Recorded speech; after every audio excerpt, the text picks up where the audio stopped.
오늘은 대림절 넷째 주일입니다. 오늘 말씀의 제목은 다시 용기 낼 수 있는 이유. 본문은 누가복음 2장 8절부터 20절까지의 말씀입니다.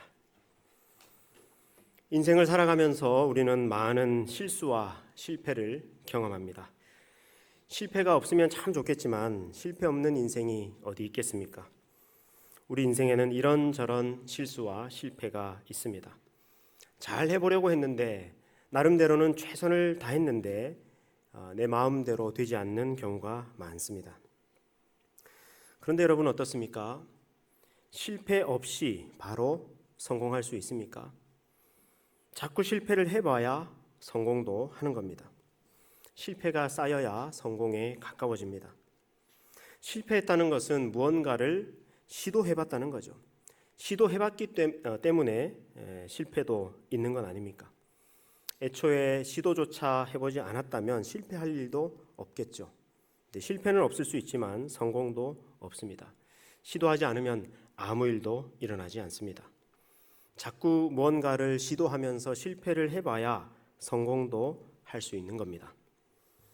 어린아이들 한번 보십시오. 이 아기 키울 때 보면은요, 어릴 때는 이 아기일 때는 뭐 우유를 먹이거나 이유식을 먹이거나 할 때 아빠 엄마가 다 먹여줍니다. 그걸 계속 받아 먹습니다. 근데 조금만 크면 어떻게 됩니까? 바로 내가 그럽니다. 내가 할 거라고 자기가 하려고 합니다. 근데 그 아이들이 내가 할 때 보면요, 뭐 제대로 할 때가 아닙니다 아직. 그래서 밥도 자기가 먹겠다고 자기가 젓가락질 하는데 먹는 거 입에 넣는 것보다 흘리는 게 더 많고요. 물 뭐 따르겠다 하면은 다 쏟아버리고 그렇습니다. 그래서 엄마 아빠가 이때 야, 넌 아직 혼자 할 때가 아니야. 내가 할 때가 아니야. 엄마 아빠가 해줄게 하면서 계속 떠먹여 주면 어떻게 되겠습니까? 물론 식탁이야 깔끔할 수 있겠지만 그 아이는 혼자서 밥 먹는 법을 배울 수가 없습니다. 자꾸 실패해봐야, 밥도 흘려봐야, 자꾸 쏟아봐야, 망가뜨려봐야, 실패를 해봐야 성공도 할 수 있는 겁니다. 과거에 우리 김연아 선수가 금메달을 휩쓸 때도 한번 보십시오. 여러분 트리플 악셀 얼마나 멋있습니까? 그런데 그런 트리플 악셀이 한 번에 되는 것이 아닙니다. 수도 없이 넘어지고 실패를 해봐야 그런 게 나오는 겁니다. 김연아 선수가 1년에 한 300일 정도를 훈련했다 그러거든요.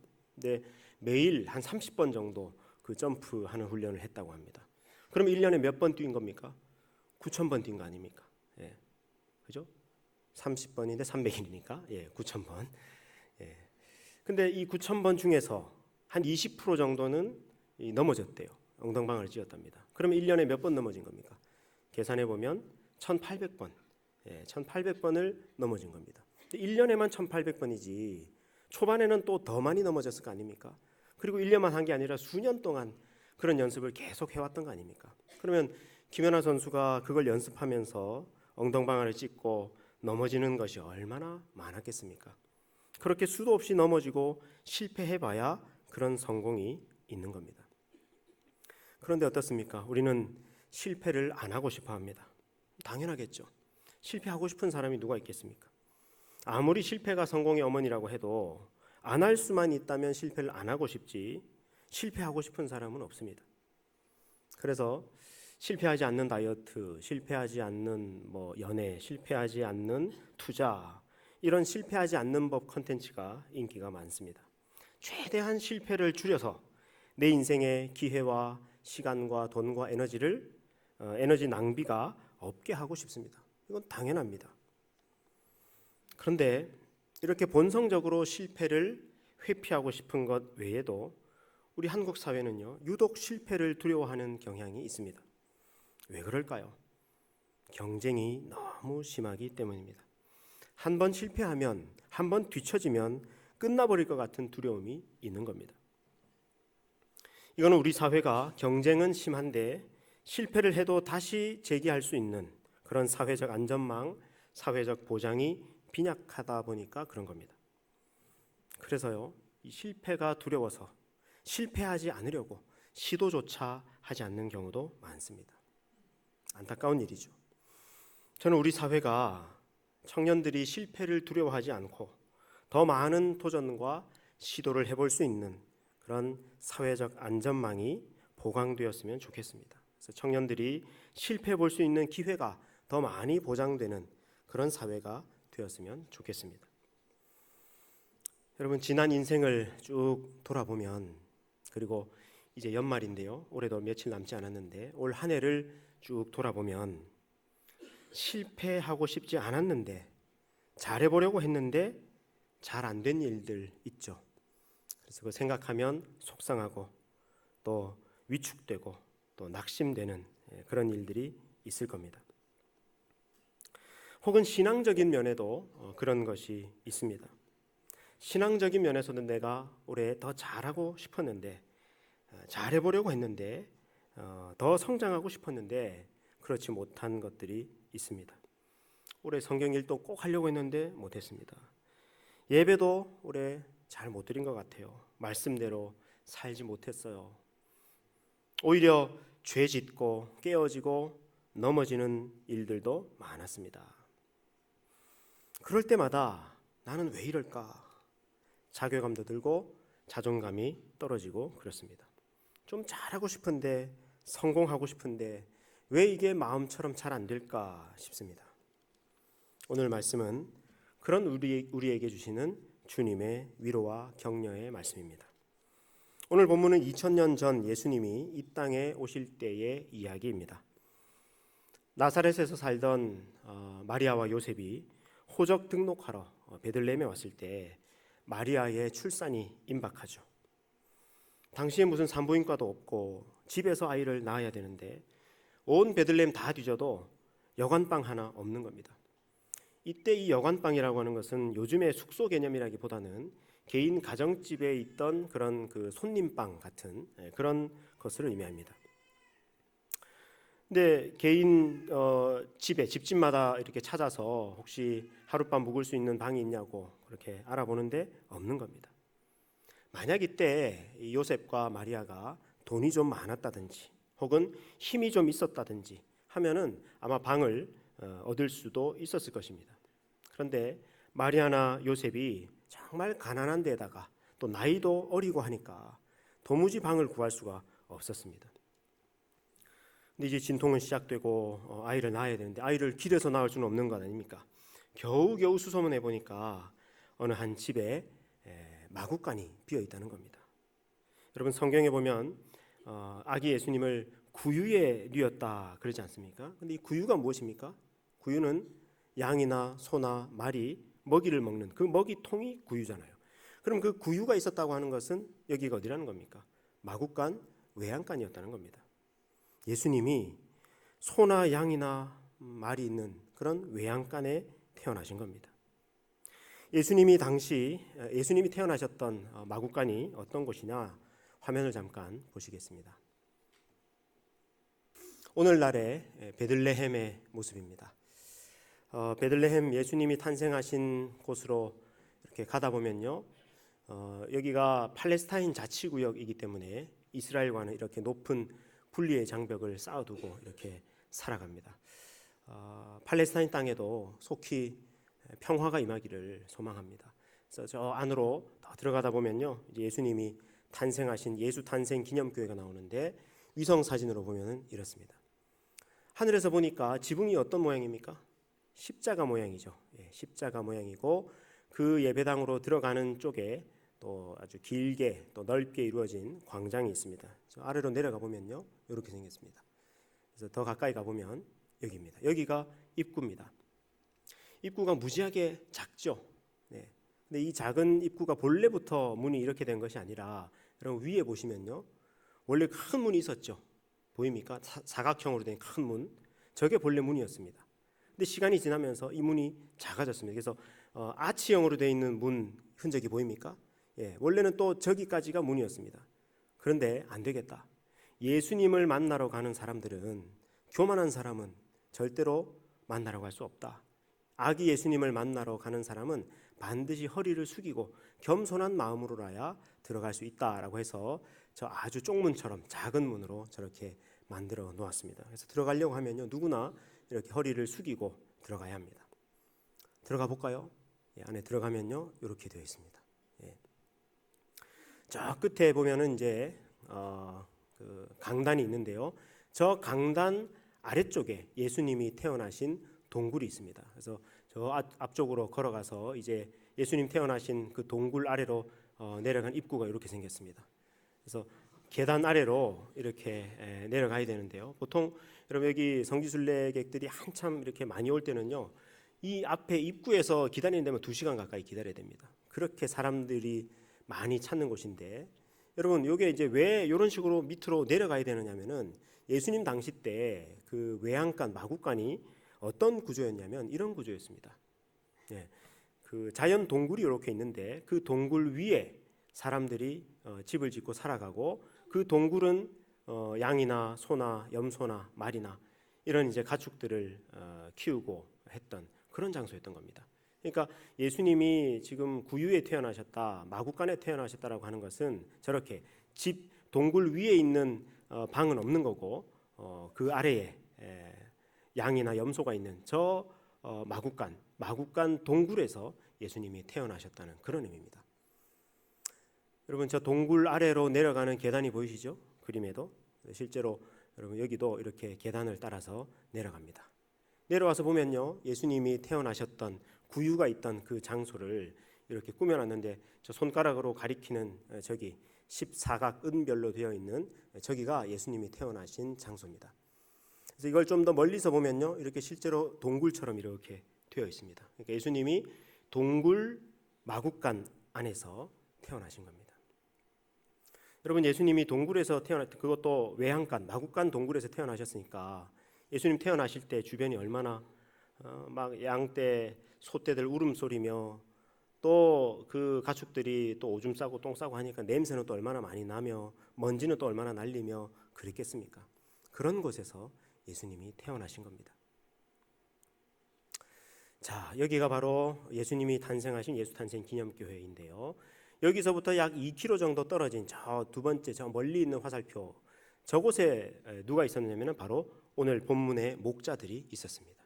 그래서 저 멀리 있는 화살표 저 지역이 목자들의 들판 교회라는 기념교회가 있는 곳인데요. 2km 정도 떨어져 있습니다. 자, 목자들이 양떼를 치던 염소떼를 치던 들판이 바로 이런 겁니다. 이런 들판에서 양을 치다가 밤이 되면 이제 이슬도 피하고 해야 될 거 아닙니까? 그래서 이 지역에 있는 동굴에 와가지고 양떼들을 이렇게 안에 넣어놓고 그렇게 밤을 지새우곤 합니다. 이게 그림으로 지금 그려진 건데요. 여러분 목자가 지금 밖에 이렇게 천사로부터 계시를 받고 있는 장면도 있지만 저 뒤에 여기 보니까 동굴이 보이죠? 예, 저 동굴 안에 양떼 염소떼들을 이렇게 넣어두고 밤을 지냈던 겁니다. 그래서 이 목자들의 들판 교회에 가면요, 그 동굴 바로 위에 이렇게 기념교회 건물을 지어놓았습니다. 저 건물 바로 밑에 가면요, 이제 목자들이 있었던 동굴이 있습니다. 안으로 들어가 보면 이렇습니다. 여기가 바로 누가복음 2장에 목자들이 천사로부터 아기 예수님이 태어나신다라고 하는 소식을 받았던 바로 그 장소입니다. 자, 오늘 말씀해 보니까 8절에 그 지역의 목자들이 밤에 밖에서 자기 양떼를 지키더니, 여러분 목자들이 밤인데 밖에서 양떼를 지켰답니다. 여러분 목자들의 이 삶이 얼마나 고단한 삶이었을까 하는 것을 엿볼 수 있는 그런 그 말씀인데요. 여러분 이 시대 목자들은요, 대부분 이 시대의 여러 그 직업군들 중에서 가장 가난한 사람들이 이 목자였다 그럽니다. 그러니까 밤에 밖에서 이렇게 일을 할 만큼 가난한 그런 노동 현장에 있던 사람들이 목자들이었습니다. 그리고 당시 사람들로부터 그 멸시천대를 받던 그런 직업이 또 목자들이었다고 합니다. 자, 밤에 밖에서 양떼를 지키고 있는데 갑자기 9절에 주의 사자가 곁에 서고, 주의 사자라고 하는 것은 천사입니다. 성경에서 천사가 나타나 가지고 주님의 영광이 그들을 비춥니다. 밝은 빛이 비칩니다. 그러니까 이 목자들이 이제 크게 두려워하는 거죠. 10절에 천사가 이르되 무서워하지 말라.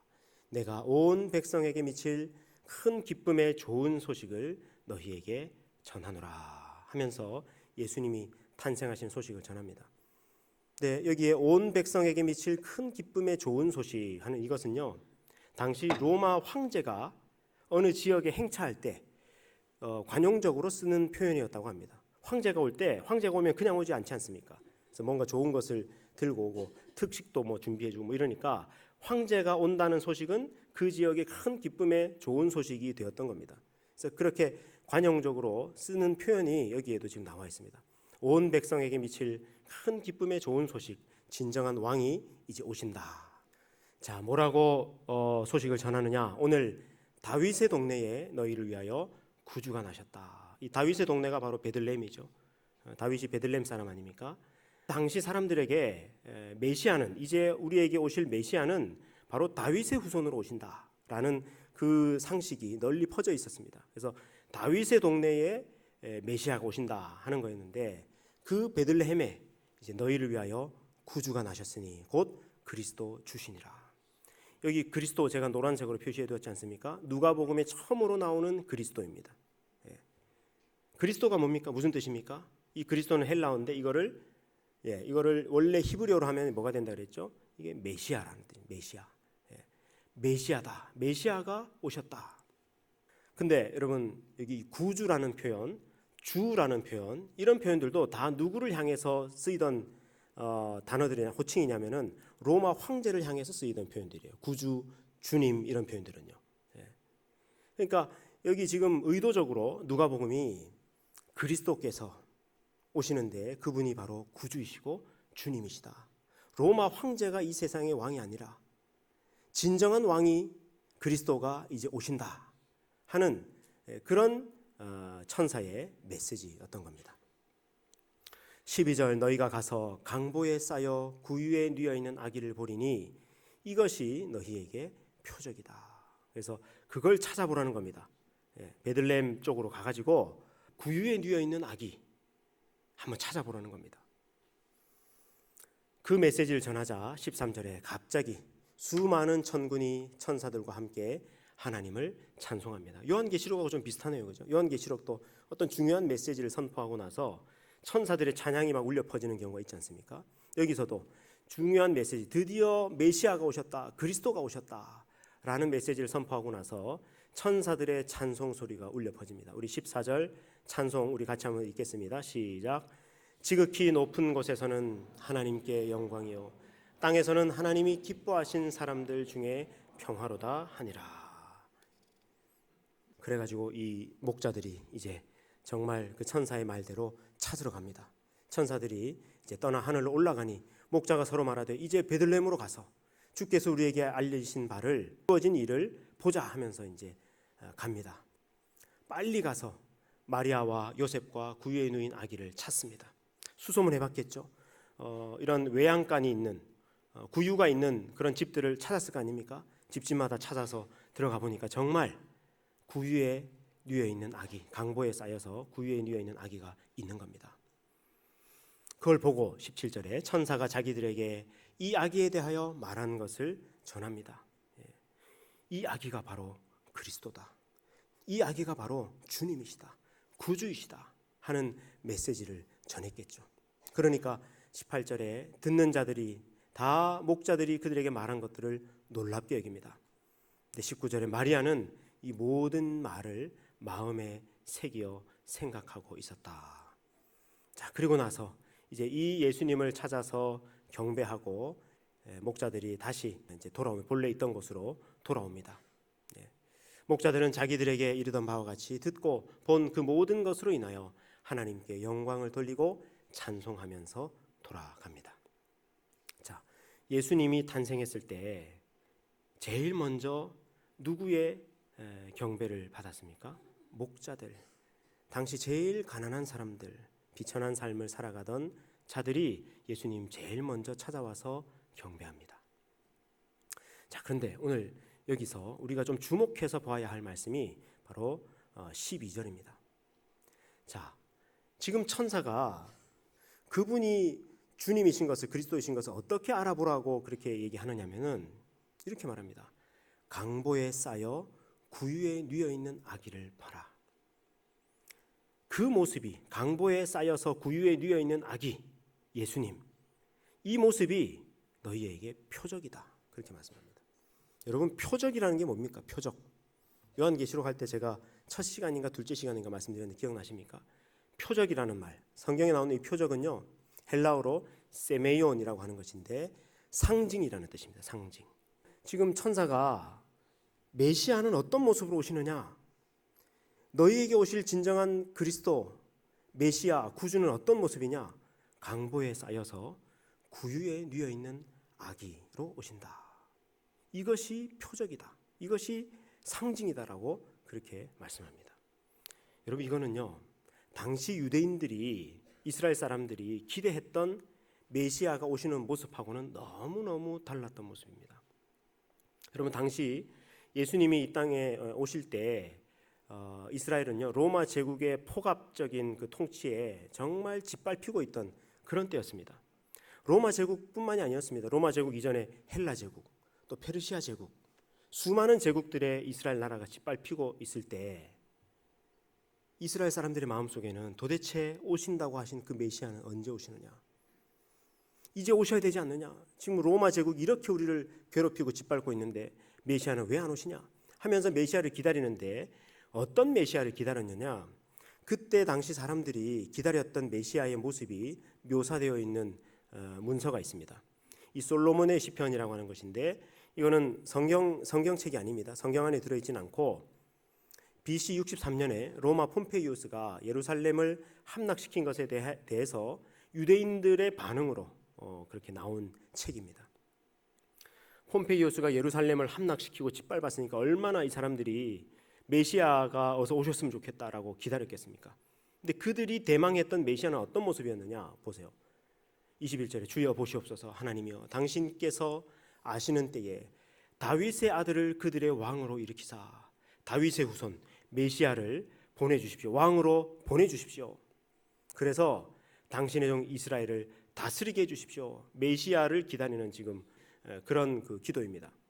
근데 그 메시아는 어떤 메시아라는 겁니까? 22절에 보니까 불의한 통치자들을 산산히 부수어버리시는 메시아. 23절에 보니까 죄인들을 유업에서 쫓아내시는 메시아, 죄인들의 교만을 도공의 항아리같이 멸하는 메시아. 도공의 항아리같이 멸하, 이게 무슨 말이에요? 여러분, 그 도공들이 항아리 굽고 나서 잘 안 된 거 있으면 어떻게 해요? 깨트려 버리죠. 조심스럽게 깨트립니까? 어떻게 합니까? 박살을 내버리죠. 완전히 와장창 하면서. 그렇게 멸하는 메시아. 24절에 보니까 쇠막대로 그들의 모든 재물을 산산히 부수어 버리시는 메시아. 그의 입의 말씀으로 경건하지 않은 모든 민족을 멸하는 메시아. 당시 이스라엘 사람들이 기대했던 메시아의 모습은 어떤 모습입니까?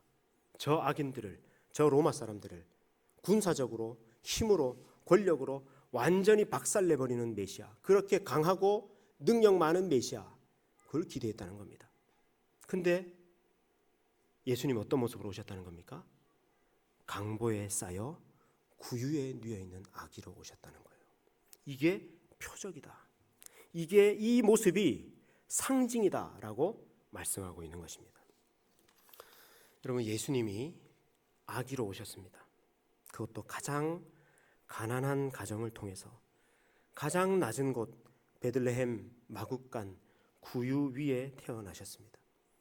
그리고 가난한 자들, 당시 제일 가난한 사람들인 목자들의 경배를 받으셨습니다. 여러분, 예수님이 어떤 분이십니까?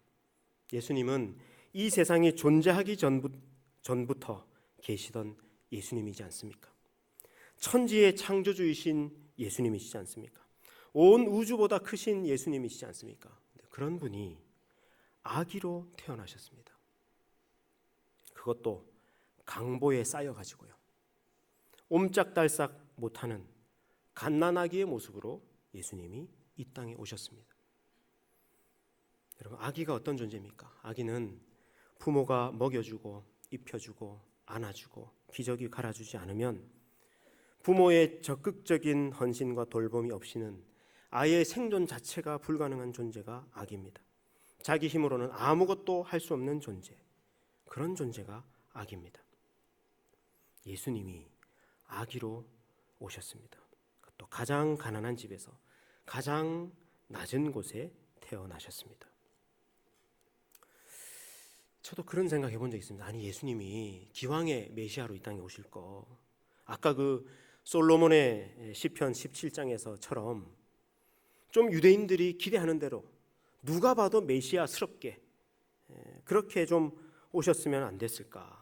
좀 강하고 능력 있는 모습으로, 위엄 있고 영광스러운 모습으로 그렇게 오실 수도 있지 않았을까 싶었습니다. 그렇게 오셨다면요, 예수님의 모습만으로, 등장만으로도 많은 사람들이 이분이 메시아구나, 그리스도구나, 주님이시구나, 구주이시구나 알아볼 수 있지 않았겠습니까? 그렇게 능력 많은 분으로 위엄과 영광으로 오셔서는 그 대단한 능력으로 로마 제국의 불의와 횡포와 악한 통치를 아까 그 솔로몬의 시편 17장처럼 완전히 박살을 내버리고 왕으로 온 세상을 다스릴 수도 있지 않았겠습니까? 그런데 예수님은 아기로 오셨습니다. 천사의 외침이 다시 들립니다. 강보에 쌓여 구유에 누인 아기를 보라. 이것이 그분이 그리스도이신 메시아이신 표적이다. 무슨 뜻입니까? 우리의 그리스도이신 예수님은 어떤 분이라는 겁니까? 이 땅의 왕으로 오신 예수님은 어떤 왕이라는 겁니까? 예수님이 다스리는 하나님의 나라는 어떤 나라라는 겁니까? 예수님의 하나님 나라는 힘으로 군림하고 지배하는 폭압적인 로마 제국과는 완전히 반대되는 나라라는 겁니다. 예수님은 가장 낮은 곳으로 오셔서 가장 가난하고 비천한 사람들로부터 경배를 받으시면서 사랑과 돌봄, 섬김과 희생으로 통치하시는 왕이시라는 겁니다.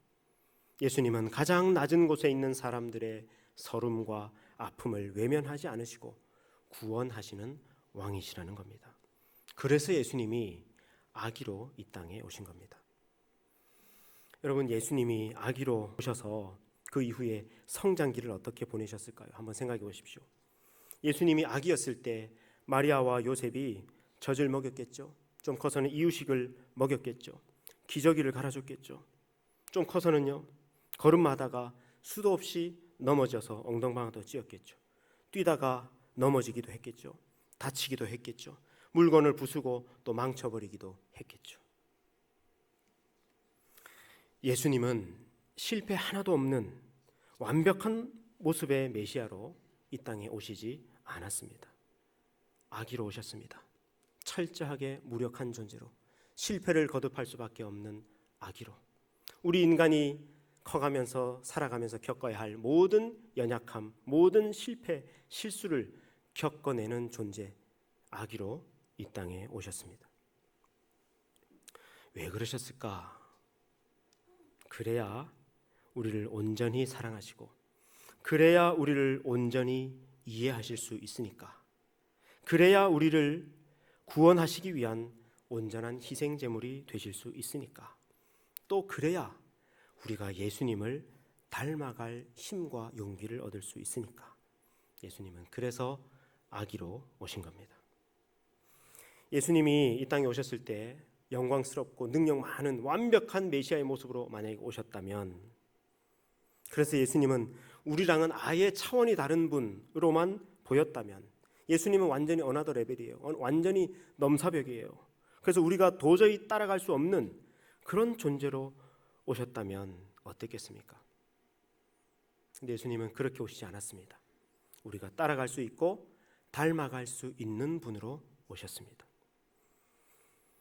여러분, 예수님이 이 땅에 아기로 오셨기 때문에 성장기를 거치시고 우리가 인생을 살아가면서 겪어야 할 일들을 예수님도 겪어보셨기 때문에 예수님은 우리의 연약함을 아십니다. 예수님은 죄를 짓지 않으시고 죄만 없으실 뿐이지 우리와 똑같이 넘어져 보시고 실패해 보시고 또 시험도 받아보셨습니다. 우리 히브리서 4장 15절 말씀을 보십시오. 우리에게 있는 대제사장은 우리의 연약함을 동정하지 못하실 이가 아니요 모든 일에 우리와 똑같이 시험을 받으신 이로되 죄는 없으시니라. 아멘. 우리에게 있는 대제사장, 예수님을 말씀하는 거거든요. 다시 좀 띄워주십시오. 예수님은 어떤 분이시냐? 예수님은 우리의 연약함을 동정하시는 분이시다. 이 동정하다라는 단어가 헬라어 순파세오라고 되어 있는데 이 순파세오라는 단어에서 영어의 sympathy라는 단어가 나온 겁니다. 여러분 sympathy가 뭡니까? 동정, 연민, 공감, 위로 그런 뜻이죠. 우리 예수님은 우리의 연약함을 동정하신다. 그런 뜻입니다. 여러분 아픈 사람의 마음은 누가 제일 잘 압니까? 아파본 사람이 제일 잘 알아요. 자기도 아파봤으니까. 자식 잃은 부모의 마음은 누가 제일 잘 알겠습니까? 여러분 자식 잃은 부모의 마음은요 그 누구도 상상할 수 없습니다.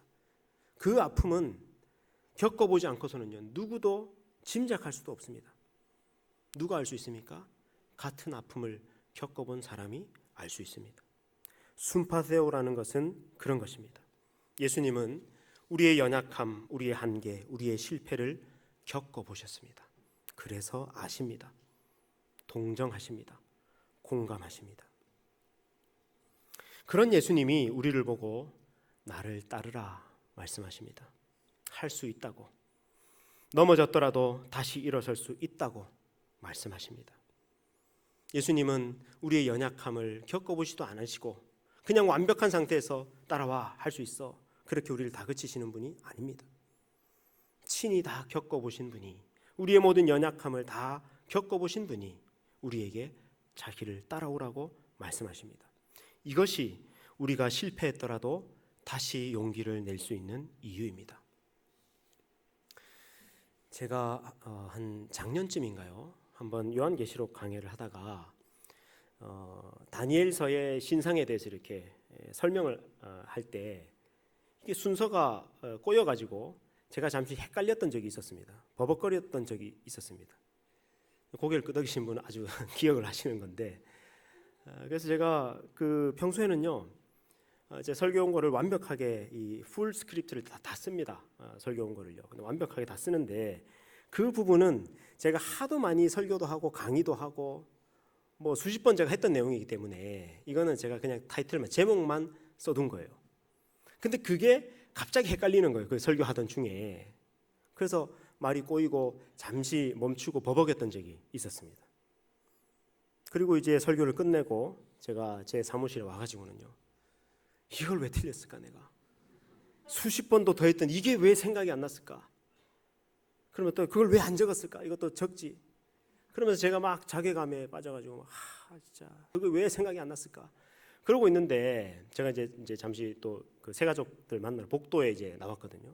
근데 저를 이렇게 복도에서 마주치는 청년들마다 너무나 평상시와는 다르게 너무나 환한 얼굴로 저를 보면서 막 인사를 하는 거예요. 목사님 은혜 받았어요.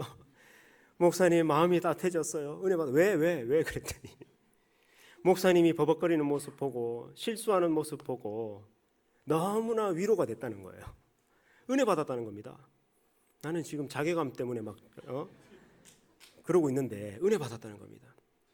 이유를 들어보니까 목사님도 저럴 수 있구나. 목사님은 하도 맨날 성경하고 막 나이수만큼 읽으라 그러고 막 그래서 성경 설명하고 설교하는 거 완벽할 줄 알았는데 목사님도 저렇게 실수하고 또 버벅일 수 있구나, 헷갈릴 수 있구나 라는 모습을 보면서 꼭 자기 같아서 내 모습 같아서 너무나 인간적인 모습이어서 위로를 받고 은혜를 받았다는 겁니다. 제가 그때 깨달았습니다. 예수님이 이 땅에 사람으로, 너무나 인간적인 사람으로, 그리고 한 아기로 오신 이유가 바로 이거구나. 우리가 그 예수님을 보면서 우리도 따를 수 있겠구나. 예수님도 우리처럼 그런 연약함, 그런 실수와 실패를 겪어보셨겠구나 하면서 위로를 얻고 용기를 얻고 힘을 얻게 되는 겁니다. 히브리서는 거듭 말씀합니다. 히브리서 12장 2절 말씀인데요. 우리 같이 읽을까요? 시작. 믿음의 주요 또 온전하게 하시는 이인 예수를 바라보자. 그는 그 앞에 있는 기쁨을 위하여 십자가를 참으사 부끄러움을 개의치 아니하시더니 하나님 보좌 우편에 앉으셨느니라. 아멘. 믿음의 주요 또 온전하게 하시는 이인 예수를 바라보자. 예수를 바라보자고 그렇게 촉구합니다. 근데 그 예수님이 어떤 분이라는 겁니까? 믿음의 주라는 겁니다. 근데 이 믿음의 주라는 이 표현은 좀 와닿지 않는 번역으로 되어 있어요. 더 와닿는 원어에 가까운 번역으로 하면요, 새 번역으로 보면 알 수 있는데요. 새 번역 띄워주시겠습니까? 이렇게 되어 있습니다. 예수님은 어떤 분이시냐? 믿음의 창시자이시다. 여러분, 이 창시자라는 단어, 이게 RSV 성경은 파이오니아라고 이렇게 번역했습니다. 파이오니아가 뭡니까? 선구자라는 뜻이죠. 선구자가 어떤 사람이에요? 우리보다 한 발 앞서서 가는 사람. 예수님은 그런 분이라는 겁니다. 예수님은 믿음의 선구자이시다. 예수님은 우리 신앙 여정의 선구자이시다. 우리보다 한 발 앞서서 걸어가시는 분이시다, 그 말이에요. 예수님은 우리보다 한 발 앞서서 가시는데 어떤 분이시냐? 우리의 모든 연약함을 동정하시는, 공감하시는 예수님이시다. 그런 예수님이 우리보다 한 발 앞서서 걸어가시면서 그 예수님을 뒤따르는 우리에게 길이 되어주시고 힘이 되어주시는 것입니다. 여러분, 우리가 예수님을 따르는 삶, 예수님을 닮아가는 삶은요, 이건 도저히 안 되는 것, 불가능한 것을 요구하시는 것이 아닙니다. 우리 앞에서 먼저 가보신 예수님이 우리 앞에서 인도하시니까 우리도 가능합니다. 그래서 히브리서 12장 2절은 예수님이 믿음의 선구자이실 뿐만 아니라 우리 신앙 여정의 완성자이시다. 우리도 가능하게 하신다. 예수님 따르고 닮아가는 일을 가능하게 하시는 분이시다라고 말씀하고 있습니다. 아기로 오셨고 우리가 겪는 모든 희로애락과 또 연약함과 시험과 실패를 다 겪어보신 예수님께서 우리 앞에 앞장서 가십니다. 그리고 예수님은 우리를 보시고 나를 따르라 라고 말씀하십니다. 할 수 있다고, 함께 가자고, 일어나라고 말씀하십니다. 우리가 인생을 살면서 우리는 수도 없이 넘어집니다. 실패할 때가 많습니다. 그때마다 우리가 다시 용기를 낼 수 있는 이유, 다시 일어설 수 있는 이유가 무엇입니까? 예수님이 우리의 실패와 좌절과 아픔을, 연약함을 아시기 때문입니다. 그리고 그 예수님이 우리를 숨파세요, 동정하실 뿐만 아니라 우리 앞에서 우리를 인도하시기 때문입니다. 그 예수님 바라보면서 길을 찾고 그 예수님 바라보면서 힘을 얻어 예수님이 걸어가셨던 길을 우리도 걸어가는 저와 여러분 되시기를 주님의 이름으로 축원합니다. 여러분, 실패했습니까? 넘어졌습니까? 다시 일어날 힘이 없습니까? 이 땅에 아기로 오신 예수님이 여러분의 실패와 연약함과 아픔과 한계와 무력함을 아십니다. 주님께서 여러분을 다시 일으켜 세워주시고 다시 용기를 주시고 다시 힘을 주실 것입니다. 주님의 손을 붙잡고 다시 일어서서 다시 또다시 그 다음 걸음을 내딛는 저와 여러분 되시기를 주님의 이름으로 축원합니다.